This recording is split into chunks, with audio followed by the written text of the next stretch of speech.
Welcome back to D&J React, where music sparks conversation. Every day. In today's conversation, it's part 2, the ultimate guide to Dimash about voice, range, music, skills, and more. Shout out to Lee Lassie for creating this docu-series. We appreciate it. The first one was incredible. It was pretty cool to learn he started at age 2. That was pretty amazing. I did not expect that. No. I mean, I don't expect any 2-year-old to be performing on stage. No, not at all. But that's good, though, that he did start that young, because when you're at that age, you don't think about all the insecurities and fear. You just get up and have fun and enjoy it. Yeah, you just kind of don't know what you're going into. Yeah. You just do it. There's no, like he said, there's no, nothing's impossible at that Right. age. Everything's wide open. Absolutely, man. So that was perfect to get him in that mindset at 2 years old, because now it's like full It's blown. ingrained in him now. Yeah, he doesn't care. No. But yeah, super impressed by the first episode. If you guys haven't seen that, we'll link it at the video in the end, so stay tuned for that. But with that being said, let's jump in. Let's get it. Part 2, Dimash Guide.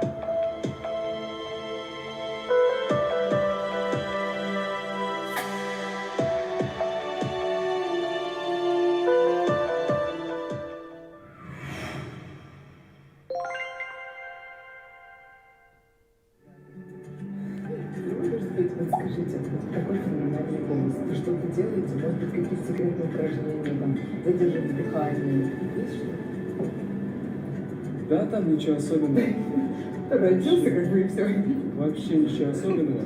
Просто надо заниматься 20 лет музыкой. Dude, no, even people that do music for 20 years aren't as good as him. Надо ходить в музыкальную детскую школу, потом надо поступить в музыкальный колледж, потом надо поступить в консерваторию или в академию искусств, потом надо поступить в магистратуру. Так, там все легко просто.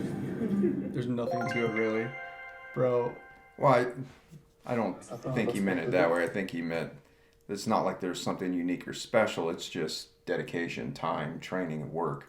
But, like I you're mean, putting in the hours. You are putting in the hours, but you still have to be... Yeah, talent. Like, you still have to have that thing inside of you that makes yeah. you good at that certain thing. Like, I mean, you could work out your whole entire life, but... Never be a professional athlete. Yeah, like, it's just not going to happen. You have to have that weird thing inside of you that's just a little above the rest. But I going back to the first Ultimate Guide that we watched, where he said something about, like, God giving you this talent and you perfecting the talent that God gave you. Right. And I was like, damn, that hit really hard. Yeah.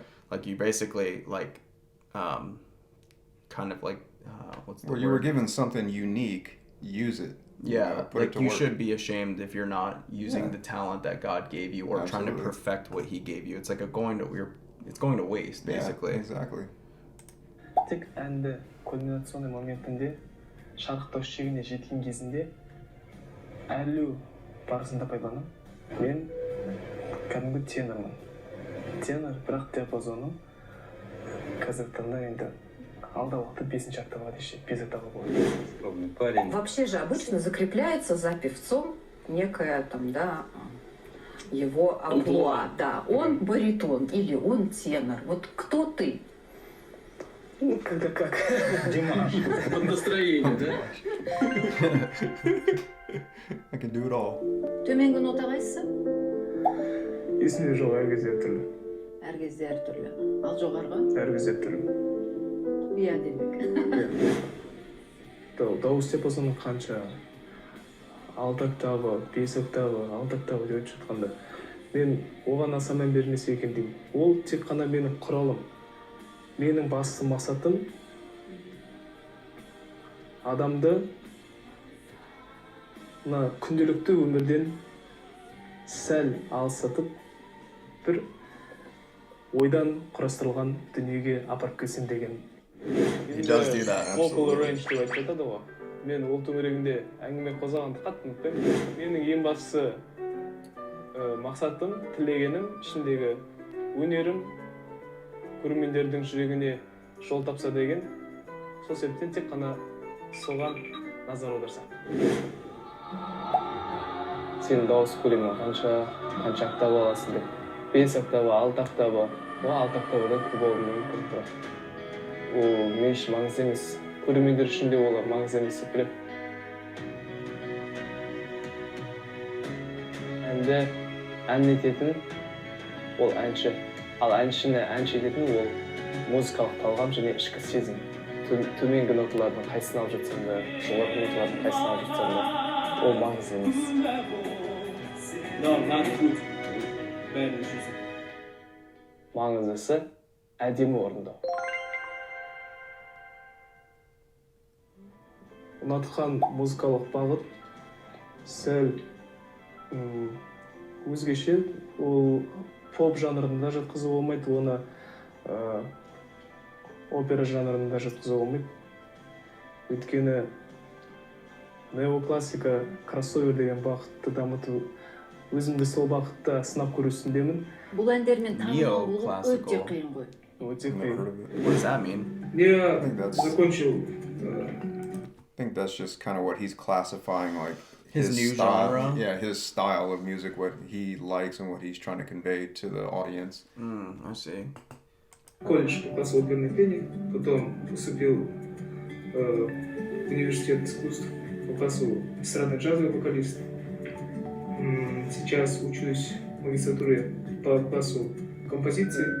Мне кажется, что я пока молодой должен экспериментировать, развиваться в разных направлениях. И в классике, к сожалению, нет таких моментов, где ты можешь от себя что-то добавить, вставить какие-то импровизации или какие-то такие моменты. Я хочу импровизировать, я хочу добавлять от себя что-то. Время от времени я стараюсь и там пить, и там пить. То есть вы как-то устали совмещать? Да. Можно это делать.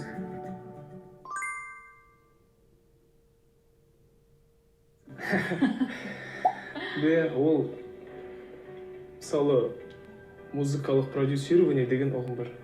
Музыкалық мен өзімнің репертуарымдағы әндерді құрылымын, ән құрылымын, бассалуын, субтонда және де дамуы, развитие, ортаңғы бөлігі және де соңғы бөлігі кульминация деп айтады, шарықтау шегі. Соның бәрін өзім құрастырамын. Ортасында аспаптық мелодия жолдар керек болса, оны аз-маз шығарам. Содан кейін соны ән өрлеуші досым, менің тамаша ағам Ерлан Бекчурин деген. I'm sure him understanding every little aspect of all the different instruments and everything, how it all blends together, is going to make his voice and everything and the performance go to the next level. Yeah, well, it's just amazing that he's actually composing all of this, all the different elements and instruments and the vocals. Like, that's a huge talent in and of itself, just outside of singing. So you playing drums professionally, like that blows your mind? Yeah, I mean, I can play drums, but I couldn't come up with the guitar riffs, the bass lines, the keyboard, and put all that together and tell everybody this is what I want it to sound like. Yeah. When I was playing, I could get with the bass player and I could say, okay, I kind of hear this in my head and give him some ideas, and he would figure it out and we'd make it. But to compose all of it, that's incredible. Yeah, he's a genius. Үлкен рахмет айтқым келеді. Сол жігіт менің тапсырысымды қалай ойлаймын, дәл сол қазалпында шығарып береді. Оған үлкен шеберлік керек деп ойлаймын. Менің арманым мына полифония, сонатина, соната, этюдтар деп айтып жатады ғой. Сондай дүниелерді болашақта жазып көргім келеді. Оны жазу үшін мен алдымен музыкалық тұрғыда біліктілігімді арттырып алу керекпін, барынша. Өйткені бұл саланы ластауға болмайды. Бұл салаға немқұрайлы қарауға болмайды. Бір әлем салғанмен бірдей ғой, аншаға. A good way to describe it. Я всегда так делаю, потому что перед выступлением, перед концертом я люблю оставаться один на один с самим собой, чтобы сконцентрироваться, думать о предстоящем концерте, чтобы собраться с мыслями. Перед концертом я стараюсь не болтать, не разговариваю. Бывает, что так иногда, в зависимости от состояния голосового аппарата, я иногда бывает, что полдня могу не разговаривать, или день. Иногда по 2 часа. для того, чтобы привести голос в форму, надо соблюдать какие-то режимы и давать концерты с песнями на большом диапазоне. Это требует усилий, это требует подготовки, как и в физическом плане, так и в моральном плане. И поэтому я стараюсь себя сдерживать в общении. Wow, I didn't even think about that. So he like stays quiet for most of the day to relax all the muscles and not overuse them. And you were just asking about that in the first one, like what does he actually do for like recovery? How does he, you know, maintain his voice and, you know, kind of prepare? Well, there's part of your answer. Yeah. But nothing else though, like no massages or like the lemon and the salt maybe to help.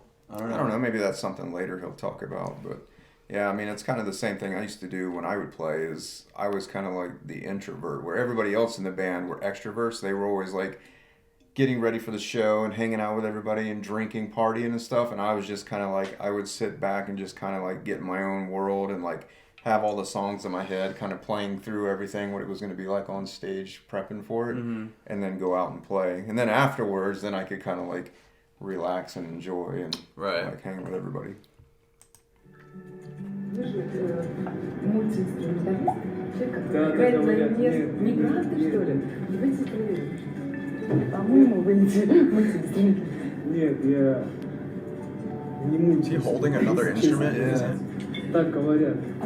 Но я играю на многих инструментах, но как играю? Так, просто. Вот так вот. Да. Это не очень хорошая игра у меня получается. Просто так, там, 4-5 аккордов на гитаре и пару приемов на барабанах, на дандре, на клавишах. Ну, так, поверхностно, не как профессионал. Для того, чтобы очень хорошо играть и быть настоящим мультиинструменталистом, надо работать и надо учиться как бы всю жизнь. А я учился.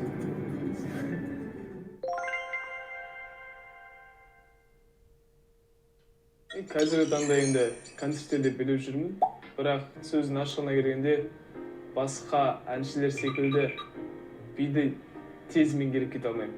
Ол маған үлкен жұмыспен келетін дүние, сол себептен өзімді жақсы билейтіндердің қатарына жатқызу өте қиын.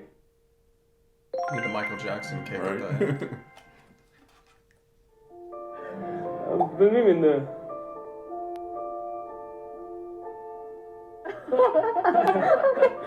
Енді білмеймін енді шақырып жатқанда мен оны біраз қалыпқа салатынмын. So cool. Өйткені мен әр адам өзінің мамандығымен айналысу керек деген қағиданы ұстанатын адаммын.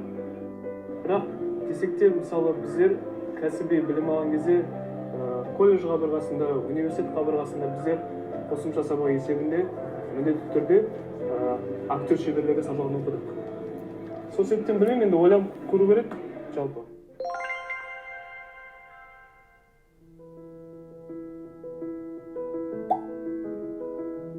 Мне было очень интересно, я постоянно заходил, смотрел, и мне было очень важно воочию увидеть, как люди реагируют на мои выступления. Потом, не знаю, плохо ли это или хорошо. Never even thought about that. The singer going on YouTube to watch other people, like our reactions to him. I never even thought about that, but that's probably such a like cool feeling for him to see that people are appreciating his work and are like blown away by him. It's gotta feel good. Be able to see their experience, like, you know, how they perceive his music. Yeah, I think for about 99% of people, it's the exact same way. So like you're just like absolutely in awe. Jaw on the floor. Like this doesn't make sense how this person's this good. Когда тебя очень много хвалят, ты начинаешь в какой-то момент верить в это. Все мы люди в любом случае. В какой-то определенный момент ты начинаешь верить в то, что ты прям вау, мега крутой. Совершенству нет предела. Поэтому в этот момент я просто хочу поблагодарить всех реакционеров, всех людей, которые делают реакции на мои видео. Мне очень приятно. Но раньше я чаще заглядывал к ним. Сейчас уже начал реже смотреть. We just lost the view. Dang it. Dang. Bad timing on our part. We should have started earlier. You know what's really cool about this? Shout out to Lalisi as well, Lee Lassie. Is, you know, when there's like a limit in an industry and like nobody seems to be able to really be breaking the limit, and all of a sudden you have someone like in the music industry, Dimash, coming out singing at 5 or 6 octaves, and you know the industry doesn't think that's possible, and then you have someone like him come out and then break those barriers and open those doors.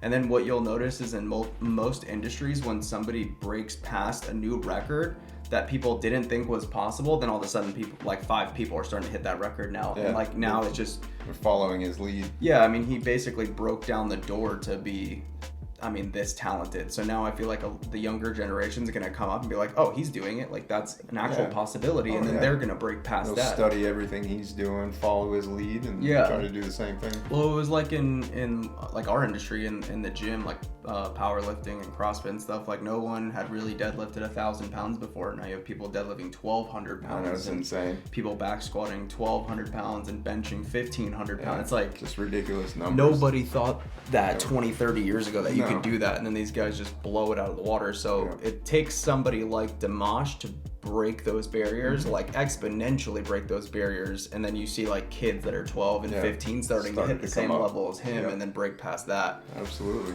At least that's what I noticed, like in our industry. So I'm sure it's kind of the same in music. Yeah, it's like people just keep beating each other. Prodigies that come along and start to fill in the gaps. Like the 9-year-old piano prodigy or 12-year-old piano prodigy. Even at chess too, that Magnuson Carlsen kid at chess, he's like 13 beating all the grandmasters. It's crazy. I just saw an 8-year-old little girl playing drums.